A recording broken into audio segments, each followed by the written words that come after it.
I find it both disturbing and highly problematic that the fields of art and design are not at the absolute center of the debate regarding freedom of speech, wrongthink, safe spaces, and academic freedom that are raging across the American cultural landscape.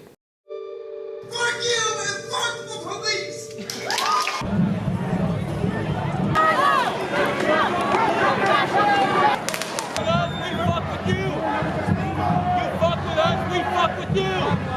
To some degree, we find journalism and the humanities embroiled at Evergreen State University and UC Berkeley, to name a few, in the culturally pressing and urgent debate regarding what the nature of our academic institutions will be, what the nature of freedom of speech will be, how to comport oneself as a student, issues of political correctness. This begs the question of why two disciplines who at their core contend with both self-expression and communication seem to be almost exclusively absent from these conversations. Why is that? Why do we find art and design and the broader cultural landscape seemingly absent from these tumultuous, hard-hitting, and urgent, pressing debates? Why is it that journalism and the humanities are taking the center stage, particularly given that as an oversimplification or as a simplification, historically, visual art and design have been a refuge for the gender nonconforming, for those who, as children or adolescents, seem to find no space in the broader culture, for those who are looking to rethink their role in our broader culture, to rethink and to refashion culture as a more equitable system. Visual art has had these issues at its core for hundreds of years. Given that, obviously something is wrong. A thought crime or wrongthink is an Orwellian term used to describe illegal thought. It was popularized by his dystopian novel 1984. The fundamental issue with art and design, and the reason why largely art and design have been absent from these culturally pressing debates, is the fact that heterodox viewpoints within the field, non-conforming, non-in-group viewpoints, are almost exclusively lacking. But wait a minute, Elliott, doesn't that simply mean that everybody's on the same page? Isn't that a good thing? Everybody should not be on the same page.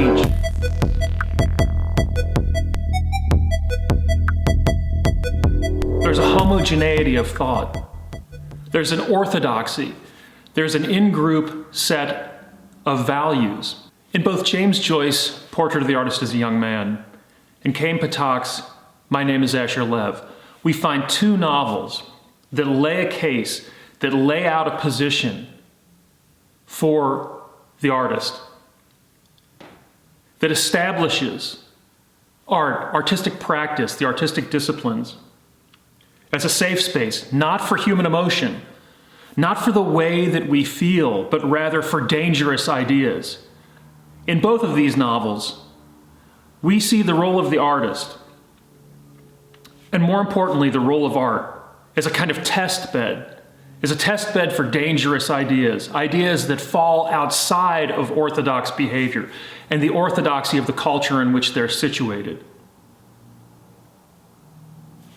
This viewpoint, this idea of work, of the work of the artist or the designer, being culturally problematic, imbues, suffuses, invests design and art with power, and creates a condition where both design and art are agents of positivity within our culture, agents of potential change and growth. homogeneous thought, homogeneity, groupthink. These are toxic. These are toxic to the artist, and they're toxic to the discipline. And yet within the academic context and within the broader cultural context, this is precisely what we find. And the evidence is the fact that two disciplines who at their core contend with both self-expression and communication seem largely absent from the larger cultural conversation. This is wrong. Look, with the Tangerine Baboon currently doing a 4-year bid in the White House, it's easy to see why political discourse in the United States has become so polarized. But that is no excuse for the fields of art and design to relinquish their historical role as wrestling with the most difficult issues of our age. Yes, art should be a safe space, but not a safe space for human emotion. It should be a safe space for ideas.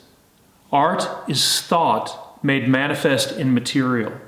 Art and design are thought made manifest in material. And work should be able to sustain and, more importantly, reward extended cognition, thinking.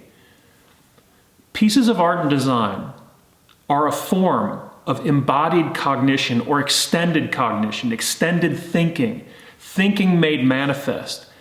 And it is critically important that that platform, that space for work, that space for ideas is an area that the artist is free to explore, unhindered by cultural in-group values, by prevailing and predominant sentiments. So when watching YouTube or watching the nightly news, it would be natural, I believe, to assume that the debates about free speech, artistic license, safe spaces, thought crimes, and the nature of contemporary education, it would be natural to assume that those things would be drawn out of conversations that were engendered, that were started by artists and designers. That's not what's happening.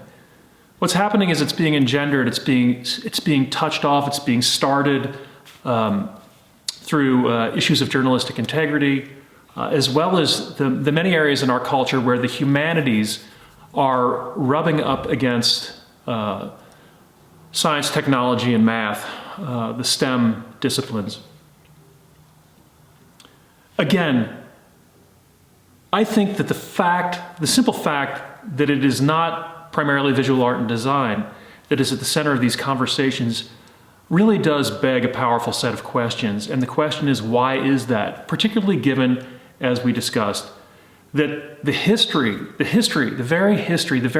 very nature of these disciplines are both self-expression, utilitarian, social engagement, and communicative or communication. So the largest wholesale indictment of the fields comes from the fact that they seem to be bit players, that those two fields seem to be bit players in this conversation. Something's wrong. And the thing that is wrong is that there is too much similarity, too much homogeneity of thought, too much similarity of thought within the field, that there's no conceptual friction within the field, that either the practitioners of the field are too scared to contend with the issues, or that the manner in which most contemporary art and design is being disseminated ends up being disseminated within an echo chamber of an in-value group. It's maybe the fact that these disciplines are being left out of this conversation or are not important players in the conversation is potentially the most telling and the most difficult to contend with criticism of the fields. The fields are culturally irrelevant. In 2018, they're currently culturally irrelevant with regard to these issues. And that is some fucked up shit. Do me a favor and hit the like button. Come on, hit the like button. Smash that like button. Come on, hit it. Hit it. Take your finger. Smash the like button. Regardless of how much crap you've accumulated in your studio and how sexy your studio actually is, you walk in and it is a blank space. It's a white space every single day. Through the force of will, you end up creating something that didn't exist before. So one moment you walk into the studio and there's nothing. In many of the places that you see this video, you're going to see this guy. It's a faint watermark in the lower right-hand corner of your screen here.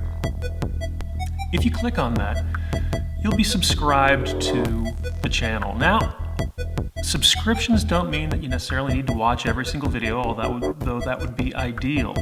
But they really are something simple that you can do to help the channel grow. So I'd like you to consider taking your finger and clicking on the faint watermark image of this guy. The following moment, there is something in front of you. And in large measure, what that is, that's about putting aside decision-making. It's putting aside all of the prevarications, the coffee drinking, talking on the phone, the web surfing, putting aside the daily bullshit.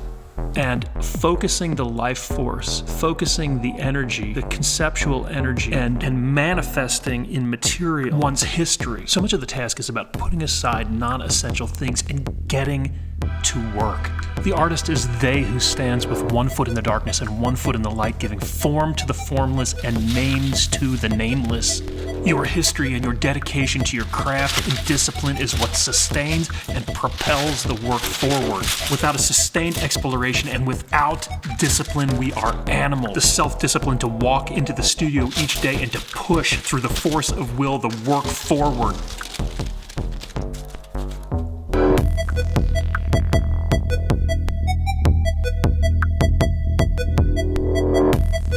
I repeatedly remind myself to work like a man on fire, to work with passion and to work quickly, to summon forth from the depths of my psyche form. So here's a look at work in progress in the studio. This is version 1 or version A of the piece currently in process. You can see here the drawing that was derived from this piece. It extends upon the composition in a number of different ways, and here is the painting itself currently in its current state of completion. I believe that this piece utilizes a number of the themes that have been present in my work for a long time, namely and most importantly that kind of neo-cubist language. So I'd like to ask you to consider providing feedback, comments, questions, concerns, what have you, in the comment section below. If you write, I promise I'll write back. Also, I'd like you to consider recording via your smartphone video those comments, questions, or concerns and emailing them directly to me at earls@cranbrook.edu. The email address is here on the screen. If you do that, in the next comment response video, I'll show your video and I'll respond to it.